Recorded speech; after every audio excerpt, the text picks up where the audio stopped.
Welcome back to our channel. இப்போ நாங்கள் எங்கே போயிட்டு இருக்கோம் அப்படின்னா, திருப்பாம்பரத்தில் உள்ள பாம்புரநாத திருக்கோயில் ராகுகேது பரிகார ஸ்தலம் தென் காளகஸ்தி அப்படின்னு சொல்லக்கூடிய கோயிலுக்கு தான் போயிட்டு இருக்கோம். இது திருவாரூர் மாவட்டத்தில் தான் வந்து லொக்கேட் ஆயிருக்கு.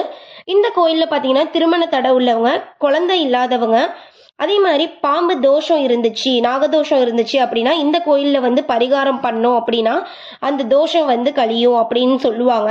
இது வந்து இந்த கோயிலோட ஐதீகம். இந்த கோயிலோட வரலாறை வந்து குட்டியாக சொல்கிறேன், கேட்டுக்கோங்க.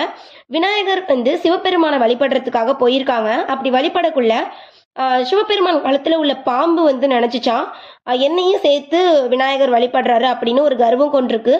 அதனால சிவபெருமான் என்ன பண்ணிட்டாரு அப்படின்னா, என் கழுத்துல இருக்கிறதுனால தானே உனக்கு இந்த கர்வம் வருது அப்படின்னு சொல்லிட்டு அந்த பாம்பு இனத்துக்கே வந்து ஒரு சாபத்தை கொடுக்குறாரு. நீங்க இனிமேலுக்கு தேவலோகத்துல இருக்கக்கூடாது, பூமியில போய் தான் வாழணும், உங்களோட விஷத்தன்மை எல்லாத்தையுமே நான் எடுத்துருவேன் அப்படின்னு சொல்லி ஒரு சாபம் கொடுக்குறாங்க. அதே மாதிரியே பாம்பு வந்து எல்லாருமே வந்து பூலோகத்துக்கு வந்துடுறாங்க.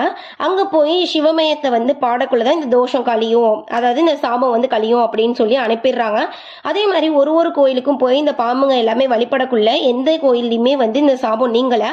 அப்போ ரொம்ப பாம்புங்கள் வந்து கஷ்டப்படக்குள்ளதான் சிவபெருமான் வந்து சொல்லியிருக்காரு, இந்த மாதிரி திருப்பாம்பரத்தில் உள்ள கோயிலில் போய் எனக்காக என்ன நினச்சி நீங்கள் சிவமயம் பாடினாதான் வந்து அந்த தோஷம் போகும் அப்படின்னு சொல்லியிருக்காங்க. அதுக்கப்புறம் பாம்புலாம் வந்து இந்த கோயிலில் வந்து சாமி கும்பிடக்குள்ள ஒரு இது பண்ணக்குள்ளதான் இந்த தோஷம் வந்து தீர்ந்திருக்கு.